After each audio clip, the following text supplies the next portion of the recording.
things that came back over and over again, that what prevented Alzheimer's, what prevented dementia in general, which is the umbrella category, what prevented strokes, what prevented cognitive diseases, we coined the term preventive neurology. What prevented a lot of the cognitive and neurological diseases, not all, but a significant proportion, 80% and beyond, was lifestyle, was nutrition. And we said, oh my gosh, in a world where Alzheimer's costs nearly more than $500 billion, why can't we focus even 10% of that funds towards lifestyle?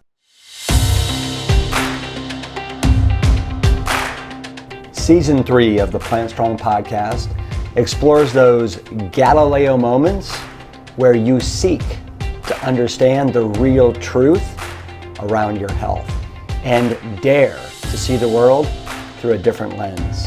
This season, we honor those courageous seekers who are paving the way for you and me. So grab your telescope, point it towards your future, and let's get plant strong together.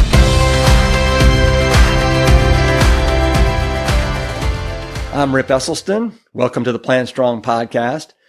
If you want to know what service and passion really look like, gaze no further than today's guests, Drs. Dean and Ayesha Sherzai, affectionately known as Team Sherzai. Dean and Ayesha make a return visit to the PLANTSTRONG Podcast to talk about their new book, The 30-Day Alzheimer's Solution, the definitive food and lifestyle guide to preventing cognitive decline, which is being released March 23rd. Now, undoubtedly, every single one of us has been affected in one way or another by the devastating effects of dementia and Alzheimer's. Whether you're at risk or if a loved one is suffering from cognitive decline, I want you to know I'm with you and want to provide you with research-based solutions to this rapidly growing issue in our society. It's exactly why I called upon the Sherzais, world-renowned neurologists who are co-directors of the Alzheimer's Prevention Clinic at Loma Linda University.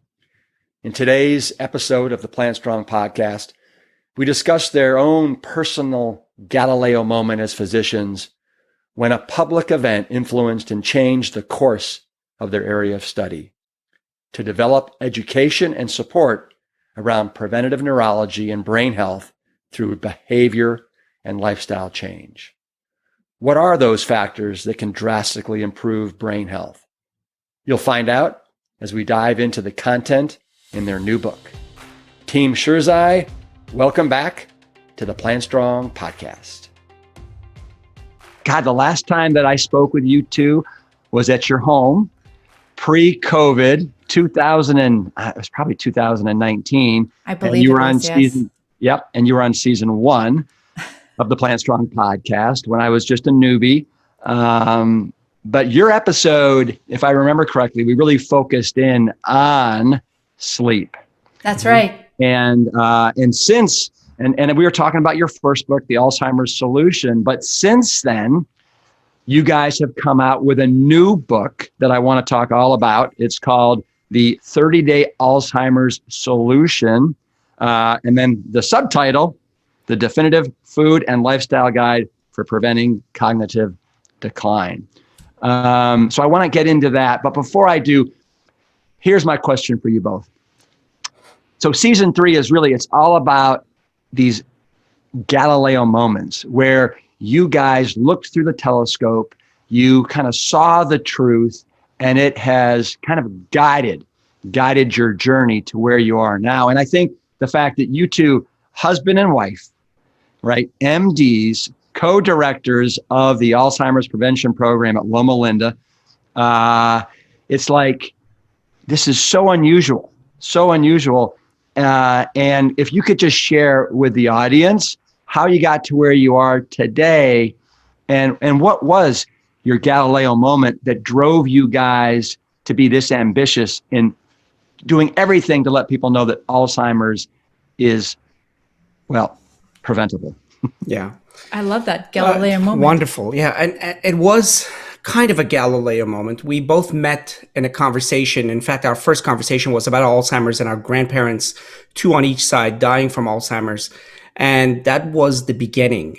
Conversations, several dates, and a year later we were married. We came back and did the traditional, we went to UCSD, which was the number one neuroscience program in the country. Leon Thal, which was the preeminent neuroscientist in the country. He was my mentor. Ayesha did some amazing work with fMRIs, with these machines that look at your brain while you're thinking. And we did all of that. We got our master's. Ayesha finished a residency in both preventive medicine and neurology while I was the director of brain health at Loma Linda. We studied the populations in Loma Linda. We took the path that was less traveled. We could have gone from UCSD to a lot of universities, but we picked Loma Linda because it's the healthiest place in the world. It's where the Seventh-day Adventists are centered pretty much. And we decided to go there to study effective lifestyle on brain health. And the eureka moment was partly in my clinic, in our clinic, and partly in the community next to Loma Linda, where we saw the healthiest people in the world in Loma Linda, the Seventh-day Adventists that lived in that area. You know, in the gym and Drayson Center, you saw people in their 80s, 90s, more active than you saw people in their 40s anywhere else. And cognitively sharp. In my clinic, which was a dementia clinic, you would expect, given that the population is 1/3 plant-based and 1/3, Adventist, that you would see at least 1/3 or 1/5 of the population of the dementia patients being Adventist. It wasn't. It was a fraction of a percent. That was bewildering. When we looked at the data over and over again, it was lifestyle that affected us. But what the eureka moment or the Galileo moment was when we went to the communities, and it wasn't just one moment, but I actually remembered the one conversation that you and I said, oh my gosh. Yeah. We were giving a talk in one of the churches, and afterwards, all people in their 60s would come to us. And every single one of them had significant cognitive decline or dementia. And all of a sudden, that opened up, wait a second, this is what we're seeing over and over again in San Bernardino, which is 5 miles away from Loma Linda. Yet in Loma Linda, you have people well into their 80s, 90s, and beyond who are cognitively sharp. Why the disparity? It's not geographic. It's not even actually the things that people think it is. It's not genetic. It was access. It was information. It was lifestyle. The difference could not be more stark between what happened in Loma Linda and what was happening in San Bernardino 5 miles away. And that just opened our eyes, and we decided to go a different path from clinical trials to lifestyle and study that, do reviews, do research, go into the communities and do research. And the things that came back over and over again, that what prevented Alzheimer's, what prevented dementia in general, which is the umbrella category, what prevented strokes, what prevented cognitive diseases, we coined the term preventive neurology. What prevented a lot of the cognitive and neurological diseases, not all, but a significant proportion, 80% and beyond, was lifestyle, was nutrition. And we said, oh my gosh, in a world where Alzheimer's costs nearly more than $500 billion, why can't we focus even 10% of that funds towards lifestyle? What year was this when you started to see these disparities? But so Ayesha and I went to Loma Linda in 2008, and around 2010 is when that eureka moments happened. We started talking about this in 2010. We remember going to conferences and saying this. Yeah.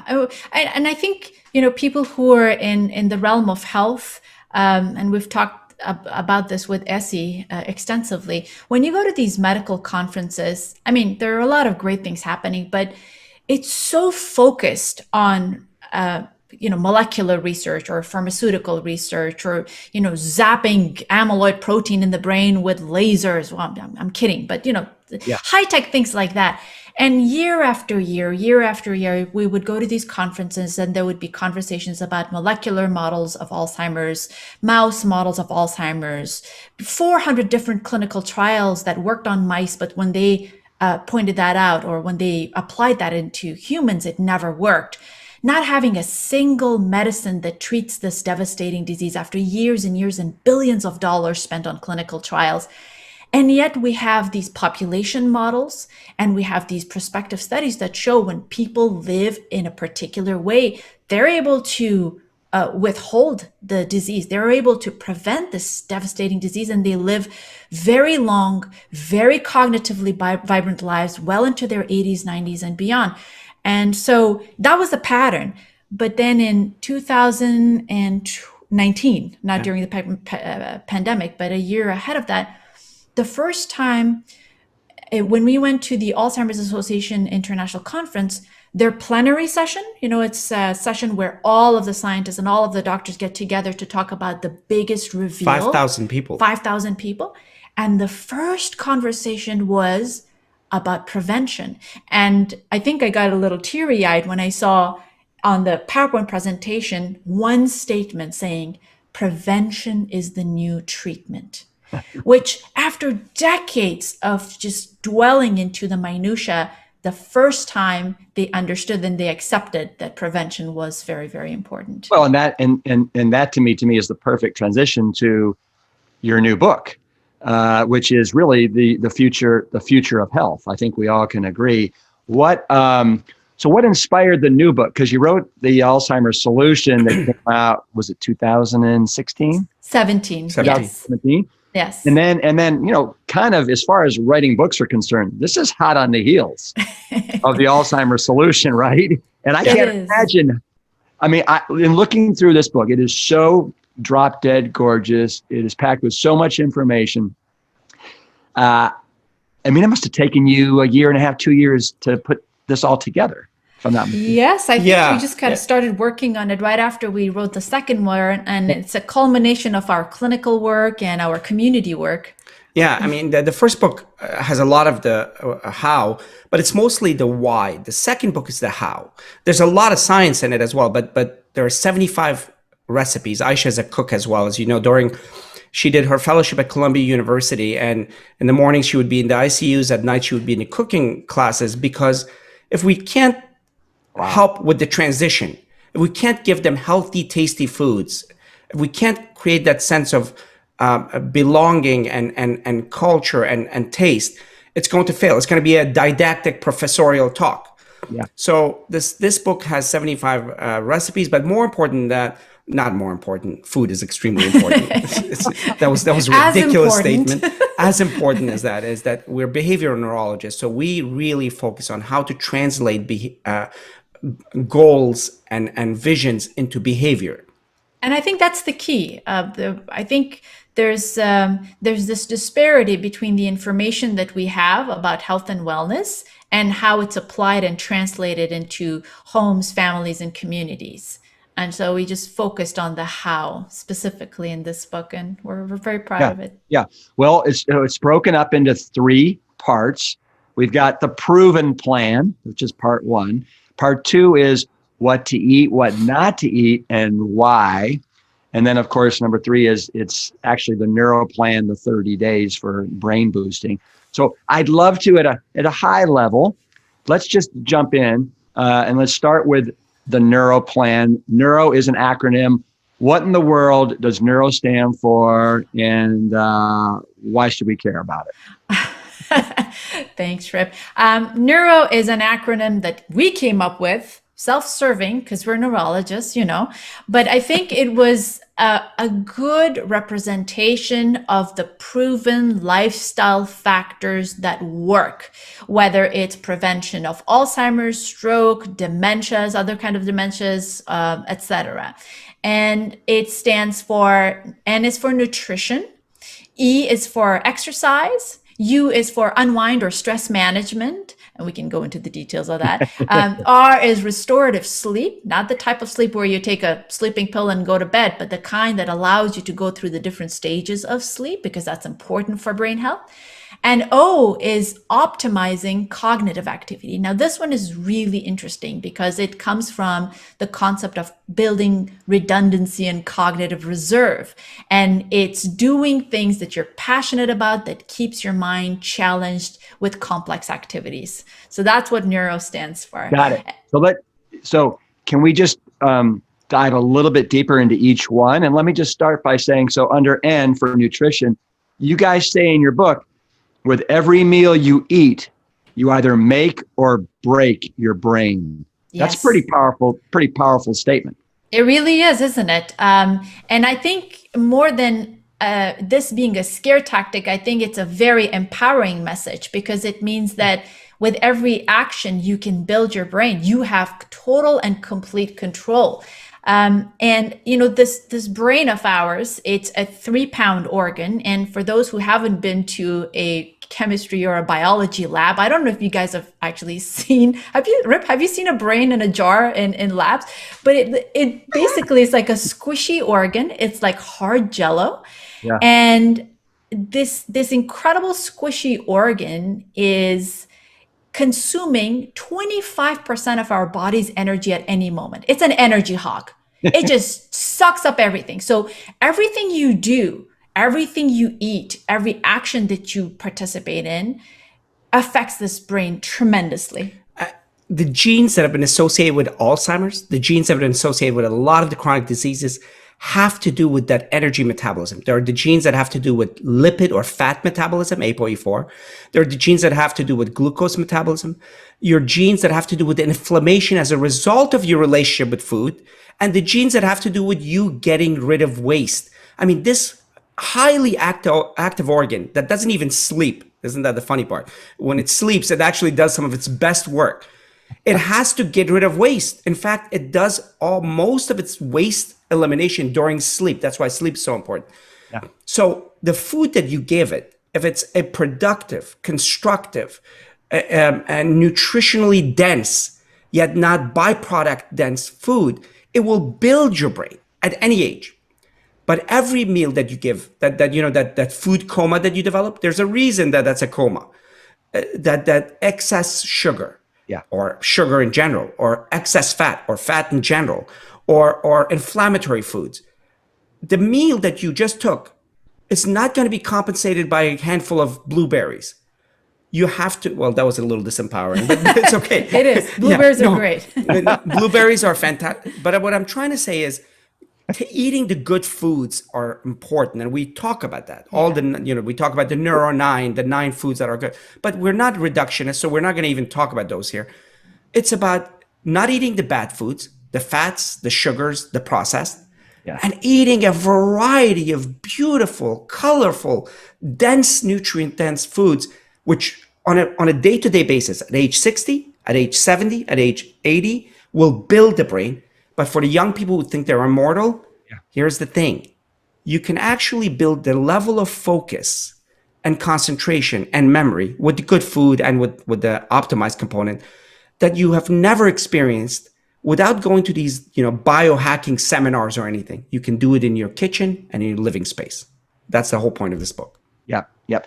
And I want to do a little deeper dive, obviously, into the food side of it. With the Neuro 9 and some of the 7 rules that you guys have, but not yet. So E is for exercise. Is exercise really that good? I mean, is it really that important?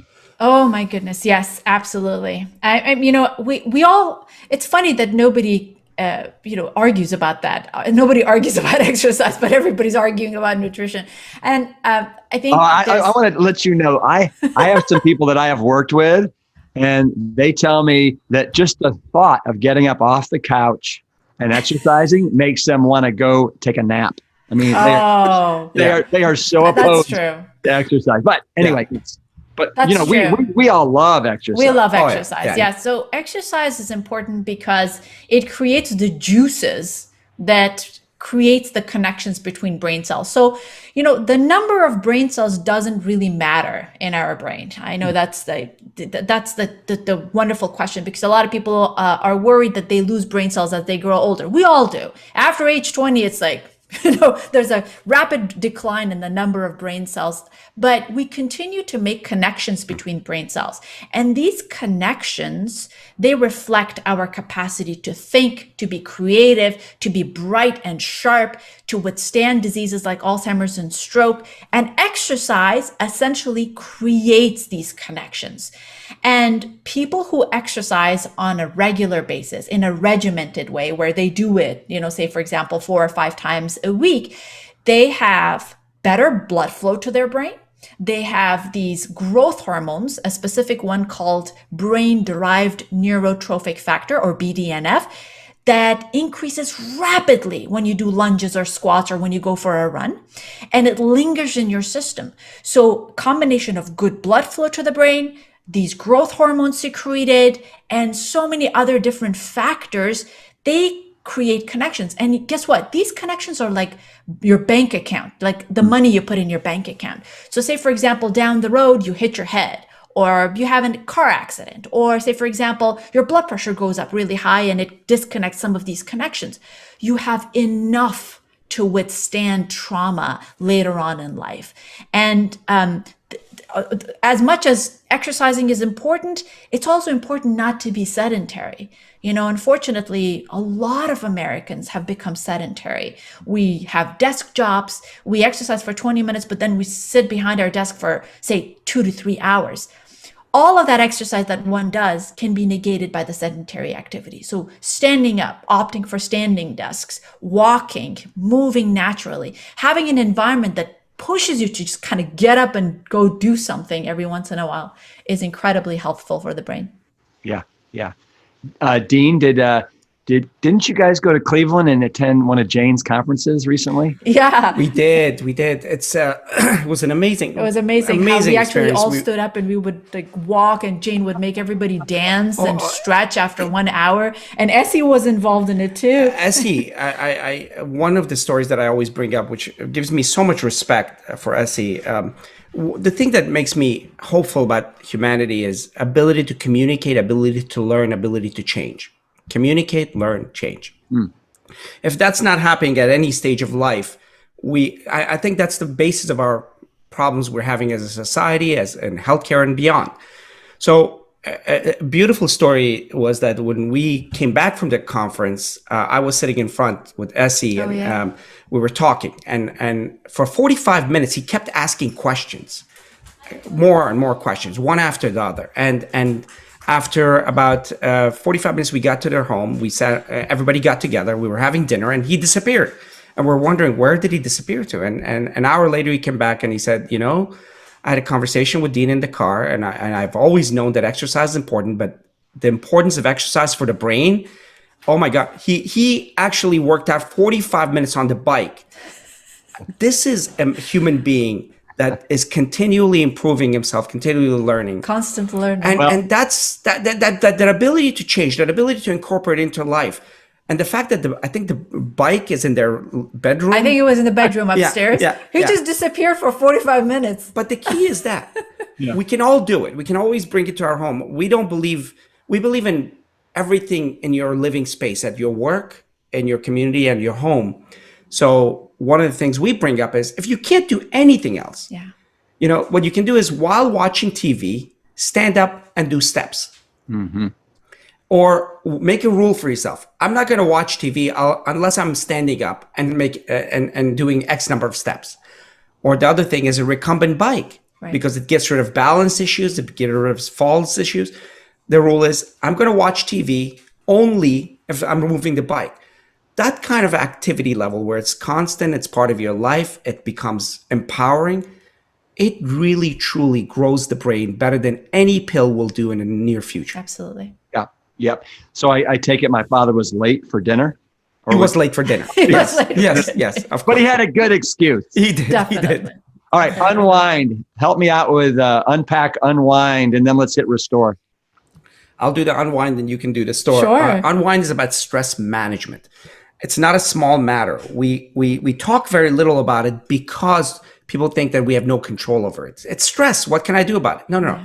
Stress is about stress management. It's about good stress and bad stress. It's really important to kind of write down the good stresses and the bad stresses specifically, measurably, and a way that you can affect it. So I don't like, my job is not specific. It's not measurable.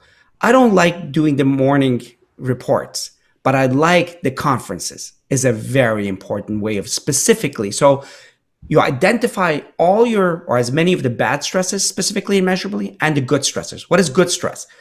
Good stress is the kind of thing that pushes you, that makes you learn, that makes you grow, that has, again, specific and measurable. Your podcast, when you started it, 3 seasons ago. Yeah. There's how many parts was to this? Lots of parts. That's mental activity. Yeah, absolutely. To me, mental activity, and to Ayesha and I, it's not about Sudoku or crossword puzzle. It's complex activities that engage multiple parts of your brain. We did a meta-analysis 2 years ago, was published in 2018, that looked at cognitive activity and brain health. And what we found was purpose, which doesn't sound like a science word, but it is.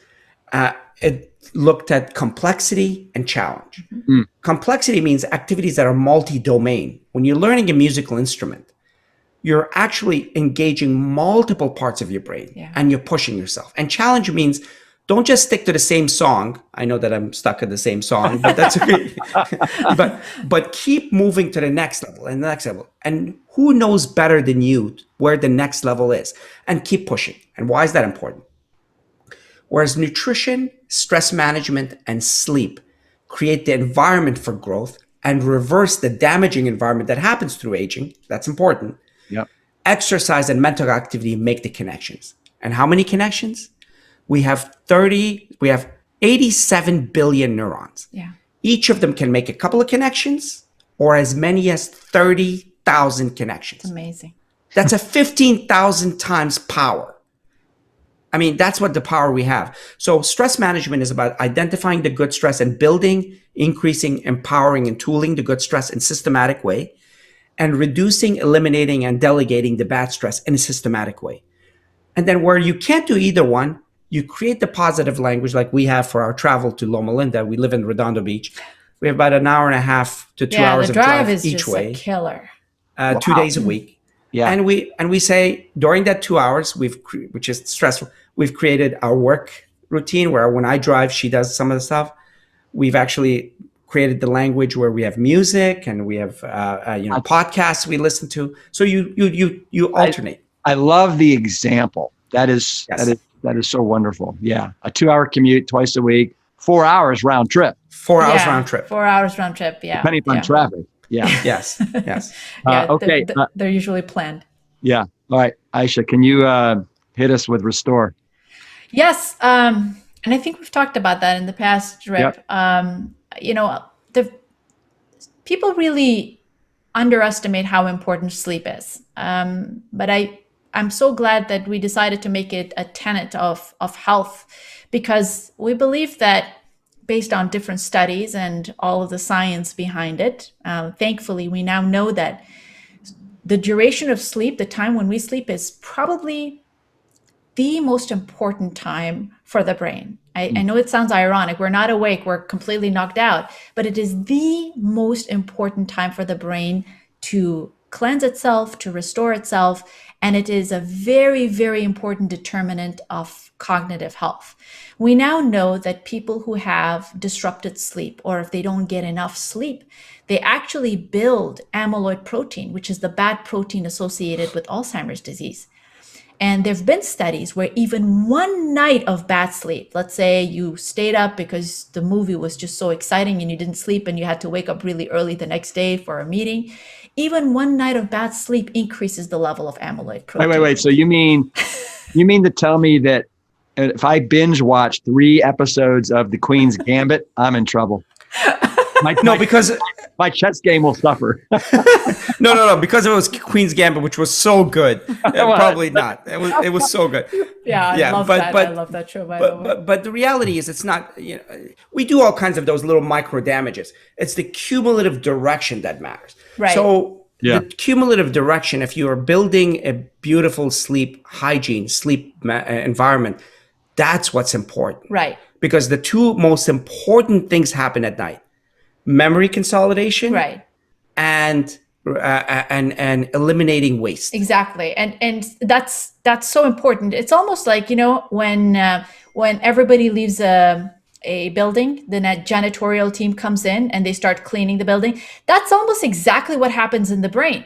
There are these specialized cells called the microglia, and there's a specialized system called the glymphatic system. They get activated when you're sleeping. Only when you go through the deeper stages of sleep, they get activated. And what they do is they get all the vacuum cleaners and all the cleaning products, and they get rid of all of the byproducts that have accumulated during the day. And our brain is so active, Yeah. No, it's just so for people that are doing the ambience and these other sleeping pills, does that allow them to then get into that level of sleep and clear out? Do we know?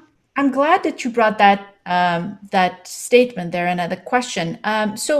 Different medications have different effect on the sleep architecture, and a lot of them actually disrupt the architecture of the brain. So it doesn't really allow you to go through the different cycles of sleep. So we go through, stage 1, stage 2, stage 3, and then REM. And then go back to stage 1, 2, 3, REM. And we go through about 4 or 5 cycles of these sleep every night. And we have to go through each and every stage because each and every one of them have a specialized mechanism of taking care of the brain. And sometimes these medications disrupt this flow in the sleep architecture. So as a quick measure, if somebody's really suffering or if they have some trouble sleeping, 1 or 2 or 3 nights of taking medications to help you reestablish that cycle is okay, but long term they can be damaging.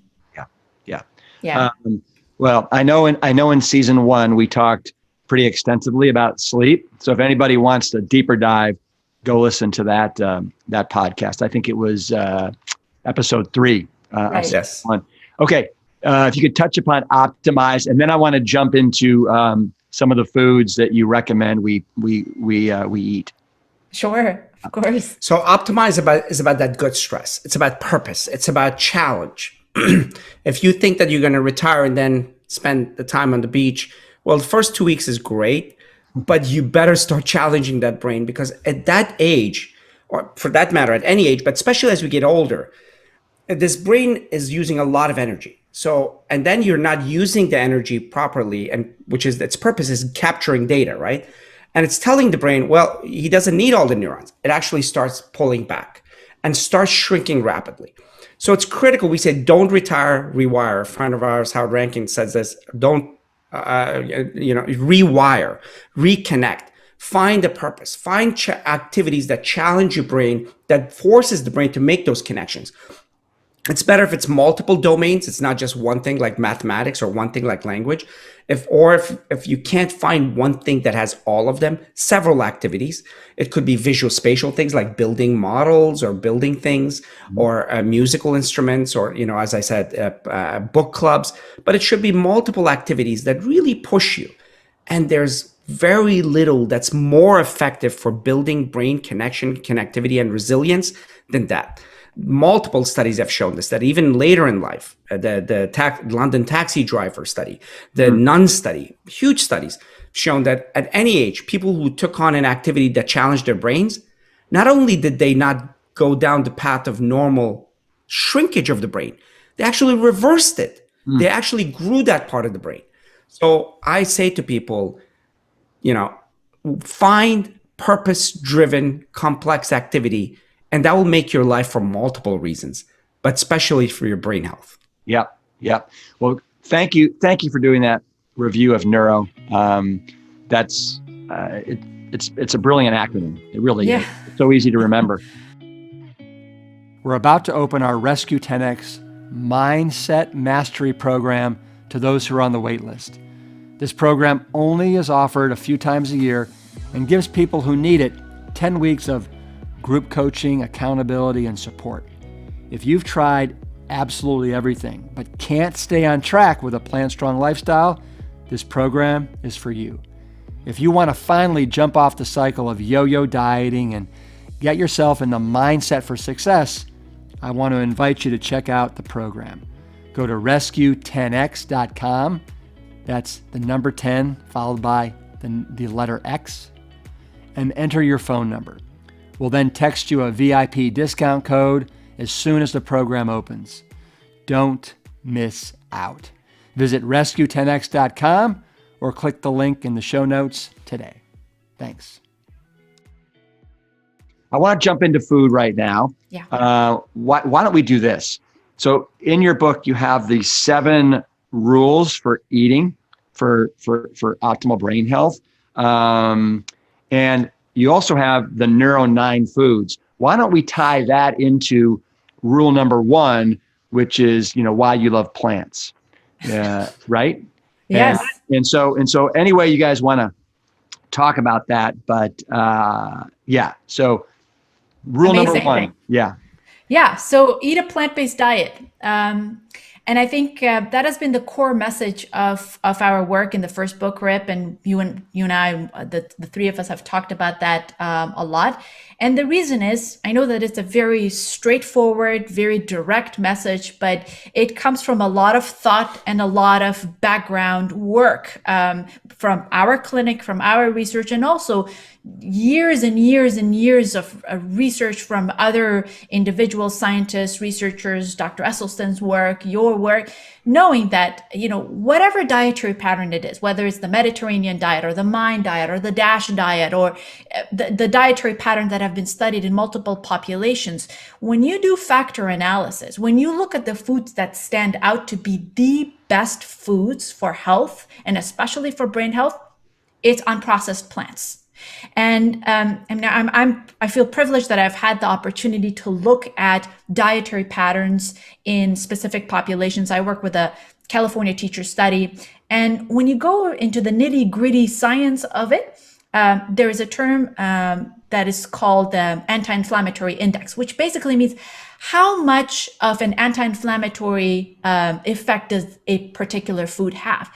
And when you put all kinds of foods in there that people eat, the things that stand out are the greens, the beans, the whole grains, the fruits, the nuts and seeds.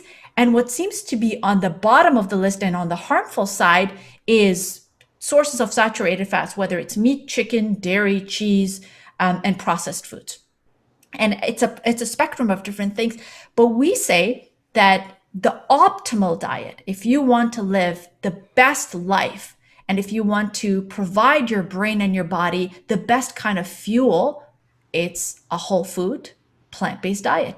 Yeah. Yeah. Now you said in there to limit or avoid saturated fat. Yes. It seems like half of this country is and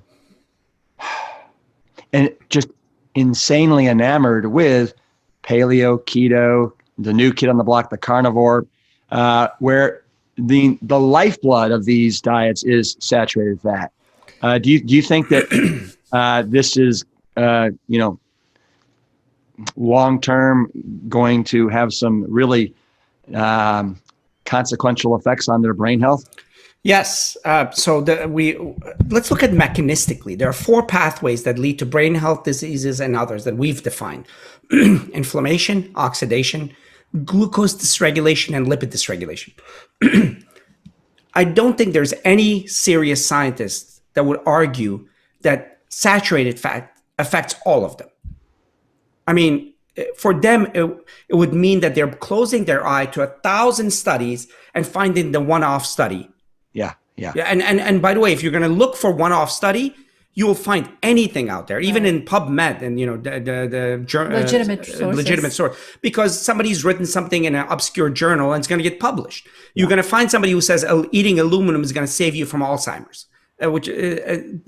So the one-off studies or even one-off randomized clinical trial doesn't mean anything. In fact, recently, a paper from a legitimate database, the British Biobank, came and they hid the source of the funding very well, but we found that what the source was. University, in any case. No names. We won't no name names. No names. But they found that drinking as much as even a bottle of wine, but wine, cheese, and lamb is better for your brain than eating vegetables. In fact, vegetables were found to be harmful. That's just crazy. I mean, I don't think anybody would believe that, but we're in a world where data can be manipulated. But the breadth and the ocean of data from population-based studies, from clinical trials and others have shown that things that reduce inflammation, oxidation, glucose dysregulation, and lipid dysregulation is foods that are low in saturated fat, foods that are less processed, less sugar and processed foods, they significantly reduce those. That's actually the data on the mechanism side. On the population-based side, show me a population that has lived with keto diet long-term. There is no long-term. There's no long-term population. The population that came to us are our patients. Eskimos? I don't know. Not really, actually, no. And by the way, the data from Eskimos, from that population, was misstated. because when they looked at the data, they had significant cardiovascular disease. Right. Yeah.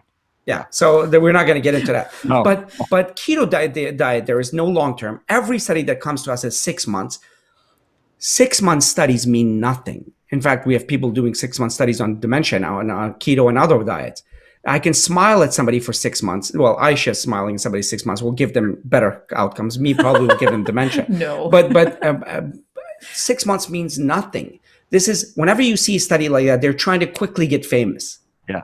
That Right. doesn't work. The long-term study, Ayesha's study is 133,000 people over The 20 California years. teacher study, yeah. Wow. Yeah. California teacher study. The Adventist health study is 97,000 people over 50 years. Yeah. I mean, they might say that, oh, but that's a population. And no, we can see huge confounds and get rid of it and study it. We can see patterns, and the pattern after pattern after pattern. And in my own clinic, my gosh, in the center of where you expect this population, 1/3 to actually have 1/3 of them be dementia, we saw 19 patients out of 2,500. Yeah, Wow. people say that nutrition is complicated. I don't think nutrition is complicated. I think we have enough information of what works and what doesn't work. And I think we should, obviously, it's important to keep an eye open for new studies and new science coming in. But so far, like Dean said, the majority or the maximum, the breadth of the information supports a whole food plant-based diet. Yeah. So are there any pharmaceutical drugs that are doing anything that can touch a whole food plant-based diet? Not even close. Zero. Nothing. Nothing. Even on the vitamin side, we just did a huge review, which is submitted, 2 of them, one for omega-3 and the developing brain and omega-3 and the aging brain. We're looking at data on vitamins and stuff. Of the vitamin, and for none of these, there's absolute data. So we look at patterns and trends, and that's good enough in science. Believe it or not, the plane that you flew in with, 300 people was created not with absolutes, with incremental increases and directions, even in physics. Nonetheless, it appears that even with vitamins, if you're deficient, yes, take supplements. And by the way, a lot of these deficiencies, by those who are trying to say that plant-based diet has this deficiency, we call it the deficiency syndrome of the day. And none of them are true. Yeah. B12 deficiency is, yes, there's a lot of it in plant-based, but it's actually ubiquitous. You just have to be aware of it. Make sure that you eat a complex diet. I mean, if you eat potatoes all day, all night, you're going to have problems. But if you have a complex diet, you should be fine, and be aware of your levels. Omega-3, be aware of it. Eat foods that are rich in omega-3s like chia and flax seeds, which are amazing, which is one of the Neuro 9, and you should be fine. But even then, if you're worried, especially in certain times of life, like developing brain children, like pregnancy or aging brain, take a supplement, a algae-based. But for majority, if you're aware, you're fine. The one thing we found was turmeric from our study in Cedars-Sinai, where we looked at the retina, which is a continuation of the brain. When we gave them curcumin in high doses, it actually bound to amyloid. And we know that curcumin with pepperin is actually anti-inflammatory significantly. And it binds to amyloid. Again, not causal data, but pretty strong data. So we add curcumin as part of our food. Right. So if it binds to the amyloid, you're saying that's a good thing. It removes it. The body removes it. It removes it. Yeah. Got it. Yeah. Yeah. So what do you guys supplement with anything besides B12? No, but there was a time, like when I was pregnant and when I was having my kids, I supplemented with omega-3 fatty acids. But right now we're taking vitamin B12 and just trying to eat a very, very healthy diet. Flax and chia seeds are a very important component of our foods. We add hemp seeds on our oatmeal in the morning, and just being cognizant of the amount of omega-3 fatty acids we consume, because that's very important for brain health. Yeah. DHA is one of the only, or omega-3s are one of the only fats that the brain need. The statement that the brain is mostly fat, therefore it needs fat, is ridiculous. How many times do you hear that? All the time. Yeah. So can you just dive a little bit deeper into that? Because I think that's a really cool topic. Yeah, absolutely. So the notion that the brain is made out of fat, so we have to eat a lot of fats, is important, is so false, because neither saturated fat or cholesterol in our diet, or the cholesterol that is made in our body, passes through the blood-brain barrier into the brain. The kind of fat that we have in our brain is structural fat. It's just a part and parcel of the infrastructure of your brain. The only kind of fats that pass through the blood-brain barrier, which is a very tight junction between between the cells of your endothelium, of the small little blood vessels that supply oxygen and nutrition to the brain. The only kind of fat that passes through these junctions are omega-3 fatty acids. And omega-3 fatty acids are needed on a daily basis for normal brain function. People who are not really cognizant about their consumption of omega-3, whether they're omnivores or plant-based diet, they tend to have difficulties with their cognition if they get older. So it's important for us to be aware of it. The rest of the fats, saturated fats and cholesterol, which is, the rhetoric that you hear all the time. No, our body creates enough cholesterol to replace those fatty infrastructures in the brain, and we don't need it in our diet at all. What about you always hear this for kids under 2. They need, a lot higher fat, more fat for the brain. Right. What are your thoughts on that? If you eat a variety of different plant foods, which includes, nuts and seeds and, avocados, I think that should be enough. Of course, I think it's important for us to be aware of the different quantity of foods that we give to children, but the amount of fat that we actually need is not too much, and it should be covered with just including some high fatty plant-based foods. On the paper that we looked at, we actually said that there's trends that say that maybe supplementation would be helpful for developing brains. And, the human brain at some point actually doubles within a year in size, and it's growing massively. So as a precautionary measure, given that there's some evidence, and we looked at the review paper, all the data, there appears to be that we might need some supplementation. But as important as that supplementation is this fact. Because the path of translation of ALA and to EPA to DHA is actually a rate-limiting step, if you're getting a lot of saturated fat or omega-6 in your diet, that actually blocks the other pathways. So it's great to focus on supplementation and all that, but the bigger focus should be look at the amount of omega-6 and saturated fat and processed foods that the children are getting in their diet. In one paper, actually a couple of papers, that showed that forget about ADHD and ADD for children. Some of the children in the Western world who are having a lot of fat in their diet and are a little bit on the obese side or have the pathology associated with it, which is prediabetes and diabetes, have white matter disease at age 12. Right. We're talking about the kind of white matter that you shouldn't be seeing until you shouldn't be seeing ever, but the average person, she sees it in her 60s. We're seeing it in children. So it's better to focus on a clean plant-based diet. You don't worry about deprivation. There's no evidence of iodine deprivation. If you're worried, take some B12 and omega-3. But also get rid of the saturated fat, which blocks all the pathways that are beneficial in the brain. Yep. That is fascinating. That is really fascinating. Let's talk about, so the 7 rules. We talked about plants. We talked about avoiding saturated fat. You also have in there avoid refined carbohydrates. You want to talk for a sec about that?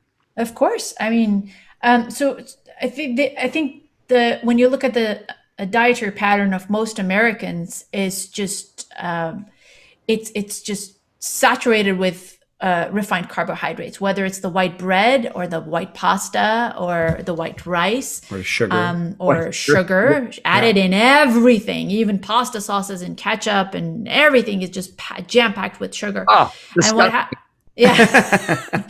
what happens is, our body is just not used biologically. It's not used to so much refined sugar. It passes through the arteries and it increases the amount of glucose in our circulation rapidly. And so the body goes into a frenzy. Our liver, our pancreas, our brain, they goes into a frenzy to try to use as much as they can, but then mostly focus on getting rid of it. That's how insulin resistance develops, when you are completely overwhelmed with too much refined sugar. I mean, sugar in itself, or the simplest form is glucose, is the best source, fuel source for our body and for our brain. It's not ketone bodies, it's glucose. That is the best fuel for us. But our brain is very prissy. It's like it doesn't want, food right away. It needs to sit down on a beautiful table with a 4-course meal and with a silver spoon brought up to it. So in small, little, minute quantities, right? And when we eat an unprocessed diet, the unprocessed part of it, the fiber that is in our vegetables and fruits and whole grains, it doesn't allow glucose to be introduced into our body right away. So the body doesn't go into a frenzy. It gets its normal amount of glucose. It doesn't lose its mind over so much, and it doesn't go from thrive mode into damage control mode. And that's how you survive and you actually grow instead of get damaged. Beautiful. Yeah. I like to say it's like, the whole unprocessed plant-based foods are like the big logs you put in the fire. And then the processed ones are like, it's like the hay that just goes up really quickly. And, Yes. Yeah. I love that analogy. Yes. I might steal it, Rip. Oh, I'll give you please credit do. for it. Please do. I'll give you credit. That's All right. awesome. Let's talk about reducing salt. Why is that important for our brain? Oh, Yeah. So one of the poisons of the 20th century has been excess salt. Your body needs salt. Sodium is a major part of every cellular function. I mean, sodium and potassium and chloride and magnesium and calcium. I mean, those are the main micronutrients that are important for body function, cellular function, whether it's neuronal cells, muscle cells, or any cells. How we create energy in many ways is the sodium-potassium pump that creates this process. So it's important.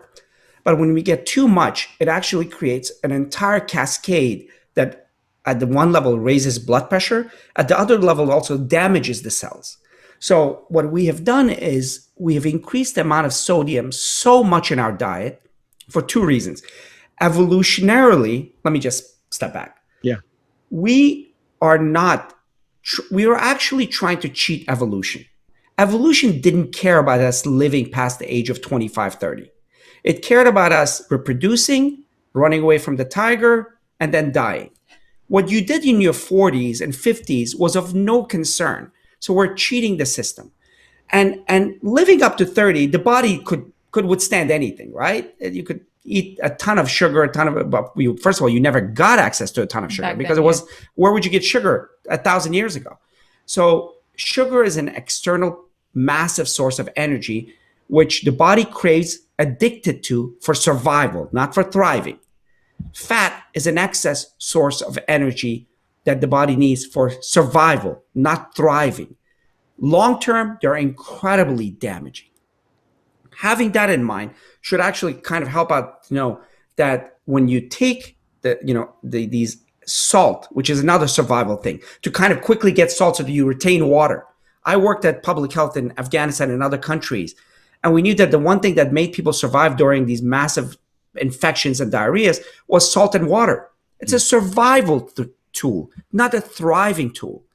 And if we separate that, we realize that salt, the excess amount that we have in our diet, damages the cells, damages the kidneys, increases the blood pressure, which is a major factor for disease long term. absolutely. So we have to be aware that if you eat natural foods, you don't have to have added salt. In our book, we did say just for taste, which means minimal.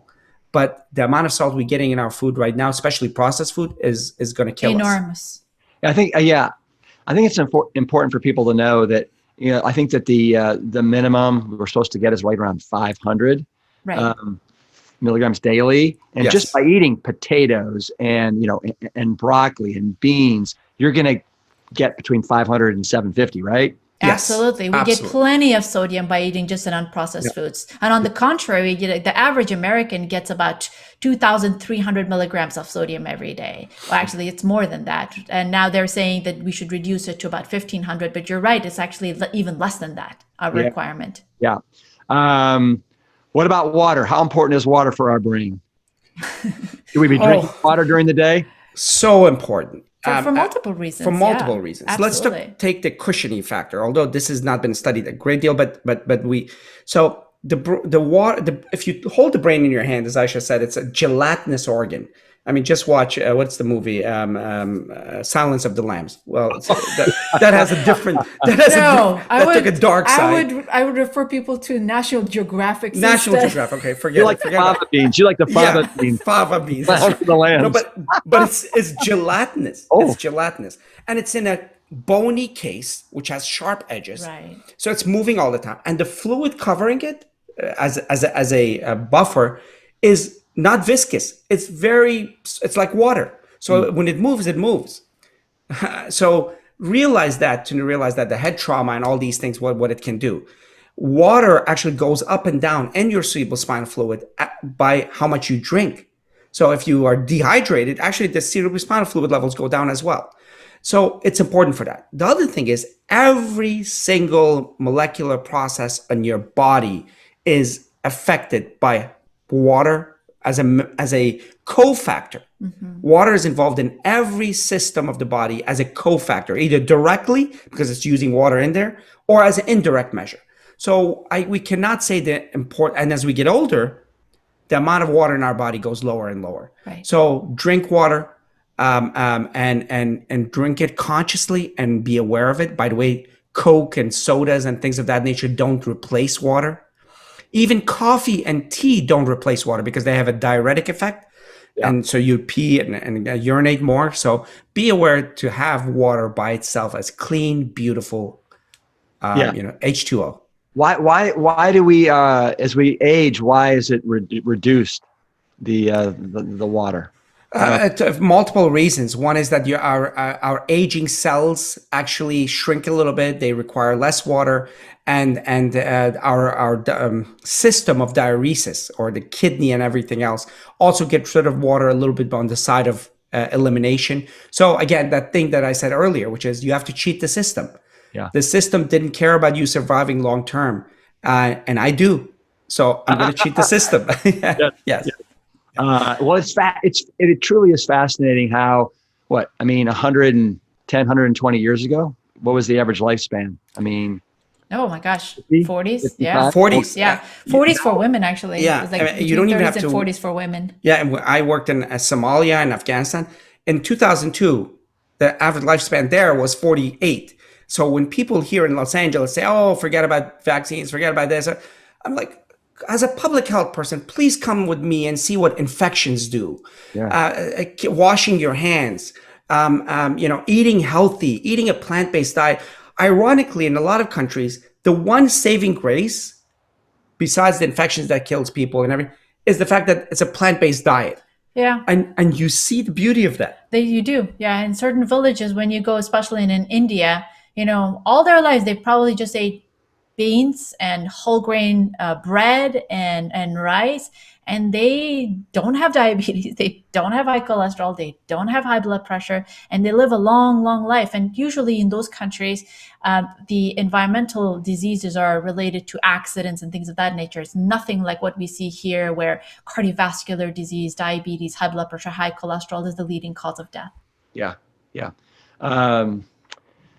But now you look now and, what's the average life expectancy? Somewhere in the 80s, 78, 80, something like that. It's almost doubled. And I'm wondering, are we going to double again over the next 30, 40, 50 years due to, technology, whatever? I hope so. I hope so. I'm looking for it. I'd like to live a long life. Yes. Well, okay. I want to have a whole nother conversation with you about that. Yes. So the last rule you have is to eat homemade meals, which to me dovetails perfectly into the whole beautiful recipe section of that is incredible, truly. I mean, I went through there and I highlighted some, like sweet potato oat pancakes, zucchini chickpea savory pancakes, the totally possible burger. They're the impossible burger. Yeah. It was a spin. Yeah. That was a great spin. The spicy kali tofu bowl. I love tofu and cauliflower. Thai tempeh green curry. Oh, I love curry. Farro. What an amazing whole grain that most people haven't used is farro. Isn't it? It's like a wonderful hefty rice. Tempeh bowl. I love tempeh. plantastic neuroplastic meatballs. I mean, who thought of that title?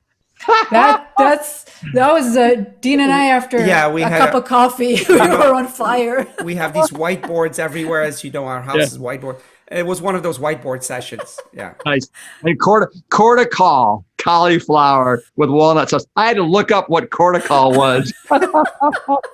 Yeah. Part of the brain. We wanted to make it fun. Yeah. And then south of the border, salad and your berry nice cream cake that is the cover of the book. I only have a PDF version. Do you guys have it there? Can you show it? It's actually, we don't, it's on its way, and we're going to send you a a copy of it, a beautiful final version of it. Pandemic has slowed down some of the things, but now we're really excited about that. And the reason we put that on the cover, Rip, we actually we had a lot of back and forth, and they said, I think it's important for people to kind of get that shock factor, to see that, plant-based diet can be so beautiful and it can be so scrumptious. So instead of choosing, something that we eat on a daily basis, we just put that cake on the cover to say, this cake is good for your brain. Yeah.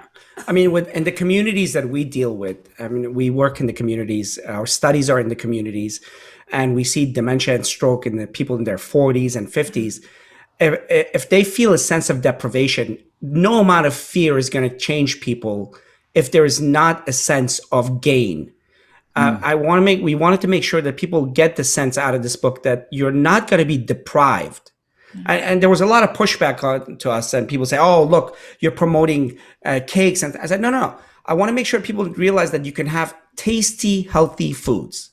Yeah, and that cake, by the way, is made of whole foods. It's berries, it's bananas, it's walnuts. So it's just a good testament of how beautiful a whole food plant-based diet can be. Well, and it's obvious to me in flipping through the book that this was such a family affair, and how you guys you walk, you run, you guys embody this lifestyle, right? Every member, Alex, Sophie, you dedicated the book too in such a beautiful, beautiful way. Thank you. But it is outstanding. All right, so Dean and Ayesha. I can't recommend the book enough. I think it truly is a masterpiece. It is a life plan. It is the future of health. And I want you to know how proud I am of what you guys have done here. And I can't imagine how you're doing it with everything else you have going on in your lives. Crazy. So speaking of that, what are some of the exciting things that you guys have going on right now that you'd like to share with the PLANTSTRONG audience? Thank you so much, Rick. Yeah, thank you so much. We are excited, and we're working hard because it's not work. It's that optimize that we were talking about. I think we've engineered our life to serve our purpose, and our purpose is service. And our purpose is to help people that we see suffering around us. Our purpose is to help the planet. Our purpose is to connect to like-minded people like you and others who want to change the world, because it is a beautiful place. We live in a gorgeous place on the beach, and every day we walk by the beach and we say how blessed we all are as human beings, yet we forget that moment that we can do so much. So with that, our purpose is to make a difference. And one of the things we do is around our life, which is this science of the brain, lifestyle, and nutrition.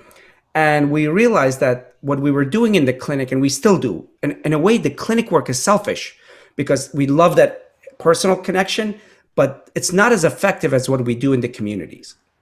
We were the first people to actually did clinical research in brain at the community level. In fact, even now, there are studies out there that are still doing they give people some food and then they bring them to the lab and so on and so forth. We actually are changing communities, one community at a time, measuring the cognitive state before and after, following their lifestyle changes, bringing in coaches, and making a difference. And it's been absolutely remarkable. We have a non-for-profit called healthymindsinitiative.org. And its entire purpose, in fact, even beyond that, everything we make, the book is dedicated to this. The profits from the book, our life, our work at Loma Linda is dedicated to building this very innovative model of brain health in all the communities, not just in the US, but abroad, with a lifestyle orientation where people can bring it not in an artificial way, but into their life. And if we have changed people's lives by 10%, that's more effective than most public health systems in the countries. So we're privileged to do this. Ayesha and I, with you, your father, others are out there. There is no controversy. We're all doing the same thing. There is no controversy. Mm-hmm. The little nicks and knacks here and there is not a controversy. It's the fact that massive movements are trying to make people healthier is at the core what we are about. And that's why we love you. We love your dad. We love everybody in this world that are trying to move us toward a more plant-based orientation, toward a more community-based orientation. Not that we don't like the clinics, but it's time to move a little more towards the community. Yeah. Where can people find you guys on Instagram and stuff like that? We are Sherzai MD on Instagram, Twitter, and Facebook. Can you spell Sherzai for people that don't know? Sure. It's Sherzai MD on social media. And our website is teamsherzai.com. So TEAM, and then our last name, Sherzai, SHERZAI.com. And we'd be happy to connect with anyone. And if people want to learn more about our efforts in the community, the website is healthymindsinitiative.org. And with the book, one amazing thing that we've added to it is because we want to take a group of people for a month forward, those people who sign up to who get the book early, although it's actually on our system, so you really don't have to get the book, but we would like for you to get it. They actually get brought into a closed group where on a daily basis, we take them through this process. We have amazing nutritionists there. We have a Harvard-trained sleep doctor that helps with sleep. We have a Oxford-trained stress management doctor that helps with stress. So they're going to go through a month, and hopefully at the end of this month, they're going to be left with the tools necessary, not the end product, to kind of take that journey forward themselves. That's beautiful. Wow. You guys are giving back in such a beautiful, strong way. Thank you for that. I'm going to put you guys on the spot here before we close up shop. All right. And that is this. I'm going to start with you, Dean, and then you, Ayesha. So what do you love most about your wife? Oh. Very easy. What I love most about her is it's not like we don't fight, we don't argue, but it's such an important thing. What I love most about her is her purpose-driven life. That's the first conversation we had. And it's the conversation we have every day. Wow. And it's that fact that her entire life is to help reduce suffering. And my entire life is about helping reduce suffering. And our children's life is about helping reduce suffering. There is no question that she's beautiful, she's talented, I don't know how the hell she picked me. But an amazing brain. Everything. Exactly. Singing, you name it. No, it's but it's purpose. It's our purpose and her purpose when we've had the first conversation to help reduce suffering. Did you try? Is this like, did you mean to make us cry? Like at the end, is that what you do to your guests? No, but you got me crying now too. What about you, Ayesha? Oh my goodness. Dean is the true north for me. He is, from day one when we first met, and we've lived a very unusual, fearless life. I met him at a party where he was sitting around with men, and I was with Doctors Without Borders in a refugee camp working as a volunteer, and he was there as well. And this was back in the early 2000s when things were kind of unstable, and he's standing there, and I hear this loud man. I'm like, who is that? Who's yelling at the top of his voice? And I go in there, and Dean is standing there in front of all these men, and he's arguing for women's rights. And he's trying to push a project that was meant to train women to become community leaders and healthcare providers in their communities. And he's been like that all his life, always fighting for what is right, even when he was all by himself. And I think that's the most beautiful thing about this man. And I'm so privileged to be with him. We are lucky. We are lucky to have you two on the planet. Wow. Oh, wow. The privilege is mine. Thank you so much for being a part of season 3 of the Plant Strong podcast. Thank you for your service, and thank you for your commitment to preventing Alzheimer's. We love you so much, Rick. love you. We've always loved you. We've loved all of Essie and Anne and Jane and your entire family. Thank you for all the fantastic things you're doing for the world. Love you guys too. Thank you. Thank you. Okay, my goal was not to bring Dean and Ayesha to tears, but I think it's clear the depth of their service is as deep as their love and shared purpose as a couple. Team Sherzai are a beacon of light in the world of medicine and brain health, and they have devoted their careers to exploring the prevention of Alzheimer's and other neurodegenerative diseases. If you're inspired to order the 30-day Alzheimer's Solution, I want you to know that you'll gain access to $700 worth of bonus materials, including a 30-day neuro web course. We'll link to that and all other resources in the show notes at PLANTSTRONGPodcast.com. Thank you for listening to the Plant Strong Podcast. You can support the show by taking a quick minute to subscribe, rate, and review at Apple Podcasts, Spotify, Amazon Music, or wherever you listen to your favorite shows. Sharing the show with your network is another great way to help us reach as many people as possible with the great news about plants. Thank you in advance for your support. It means everything to me. Have you had your own Galileo moment that you'd like to share? What happened when you stepped into the arena and shed the beliefs that you thought to be true? I'd love to hear about it. Visit PlantStrongPodcast.com to submit your story and to learn more about today's guests and sponsors. The Plant Strong Podcast team includes Carrie Barrett, Lori Kordowich, Amy Mackey, Patrick Gavin, and Wade Clark. This season is dedicated to all of those courageous truth seekers who weren't afraid to look through the lens with clear vision and hold firm to a higher truth. Most notably, my parents, Dr. Caldwell B. Esselstyn Jr. and Anne Cryle Esselstyn. Thanks for listening.